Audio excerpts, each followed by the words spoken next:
Bismillahirrahmanirrahim. Assalamualaikum warahmatullahi wabarakatuh. Apa yang kita nak bincangkan sekarang ini adalah hasil daripada keputusan Mahkamah Tinggi baru-baru ini tentang penggunaan kalimah Allah, khususnya oleh orang-orang Kristian dan secara amnya oleh orang-orang bukan Islam. Dalam perkara ini, secara peribadi saya melihat dalam perkara ini ada dua isu sebenarnya.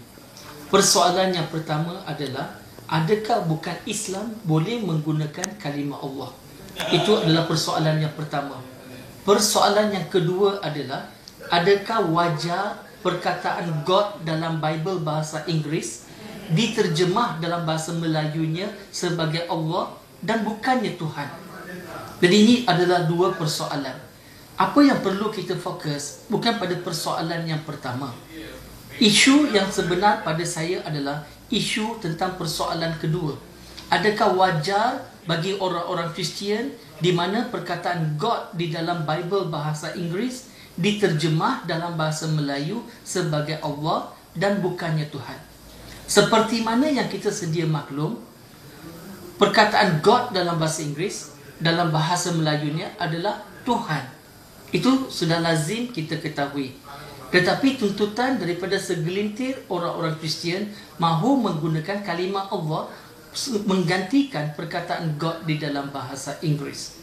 Jadi kita lihat di sini, kenapakah nak terjemahkan perkataan God kepada bahasa Melayu tetapi digunakan perkataan bahasa Arab? Itu pun nama Allah. Nama Allah yang sudah biasa digunakan hanya oleh orang-orang Islam di Malaysia. Daripada zaman berzaman orang Islam menggunakan perkataan Allah. Dan kalau kita lihat di sini, mereka kata mereka mempunyai hak untuk menggunakan nama Allah. Maka saya katakan ini dalam bahasa Arab. Mereka kata walaupun dalam bahasa Arab mereka tetap mempunyai hak untuk menggunakan nama Allah. Maka saya kata begini, kalau perkataan God di dalam bahasa Inggeris, terjemahan dalam bahasa Arab bukannya Allah. Terjemahan di dalam bahasa Arab akan menjadi ilah. Sebab God adalah nama am.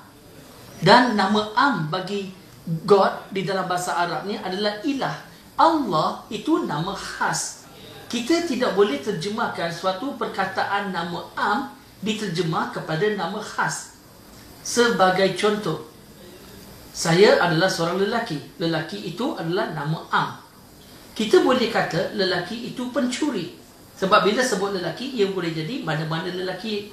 Tetapi kalau seseorang itu kata, dia terjemah Syakiri adalah seorang pencuri, tentu saya tidak setuju sebab Syakiri itu nama khas. Dan kalau kita lihat di dalam perkara ini, kita zoomkan di sini, kenapakah orang Kristian mahu gunakan perkataan God diterjemah sebagai Allah dalam bahasa Melayu? Saya bertanya kepada mereka, kenapa begitu? Mereka kata itu adalah hak mereka. Maka saya bertanya kembali, kalau begitu, bagaimanakah kalau kita menterjemahkan perkataan God dalam bahasa Inggeris sebagai Allah? Sebabnya begini, bila saya beritahu kepada mereka, kalau gunakan perkataan Allah di dalam bahasa Melayu, ia boleh mengelirukan orang Islam. Mereka kata itu bukan urusan mereka. Maka saya kata kalau gunakan perkataan Allah menggantikan God di dalam Bible bahasa Inggeris, itu juga boleh mengelirukan orang Kristian. Marilah saya bagi contoh. Kalau kita lihat di dalam Holy Bible, di dalam New Testament, Gospel of John, chapter 14, verse number 28, Jesus Christ mengatakan di dalam Bible, My Father is greater than I. Sekarang, My Father tadi kita ganti sebagai Allah. Maka ia akan, Jesus Christ menyebut Allah is greater than I. Artinya Allah is greater than Jesus. Bagi orang Islam, kita setuju Allah is greater than Jesus. Tetapi saya nak bertanya kepada orang Kristian, adakah anda setuju bahawa Allah is greater than Jesus? Kita ambil contoh lain. Di dalam Gospel of Matthew chapter 26 verse number 39, disebut di dalam Bible, Jesus, he went a little further and he fall on his face to the ground and he prayed. Jesus Christ sembahyang menurut Bible di mana he fall his face on the ground, yakni Baginda melakukan sujud ketika sembahyang. Apa yang baginda sembahyang? Oh Father in the heaven, please let this cup pass away from me, yet not as I will, but as thou will.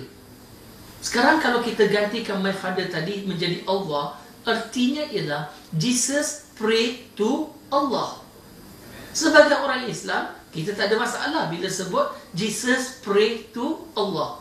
Tetapi saya nak bertanya kepada orang Kristian, do you agree Jesus pray to Allah?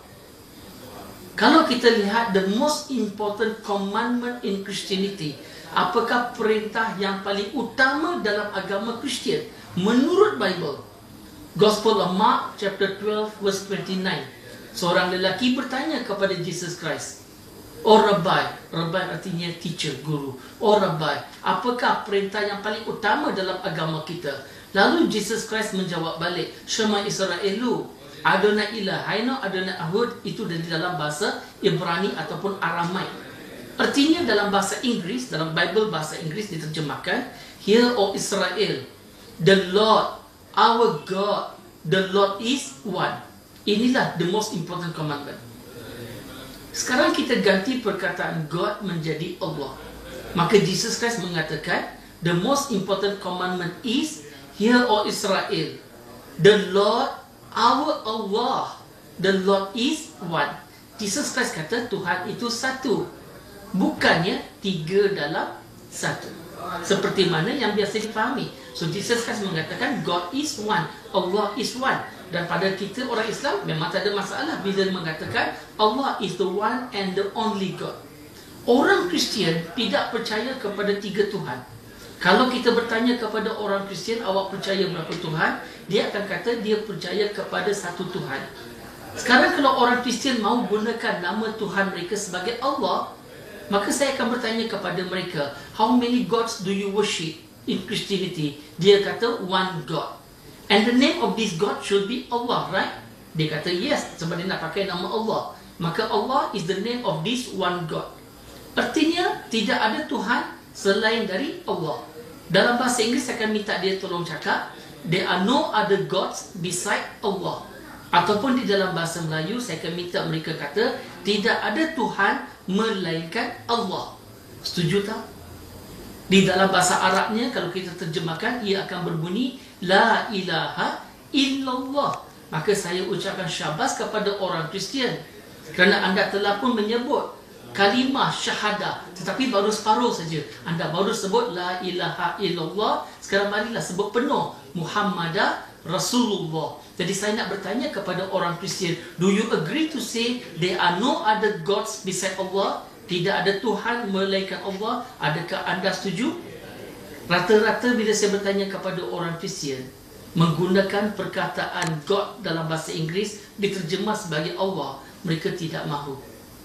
Soalan saya kepada mereka, kenapa anda tak mahu? Oh, tidak. This is not the same God as Muslim. We worship Allah is not the same as Allah in Islam. So saya tanya, kenapa sekarang menjadi satu persoalan? Kenapa menjadi satu isu? Kan anda kata tak peduli kalau orang salah faham. Jadi inilah persoalan saya kepada orang Kristian.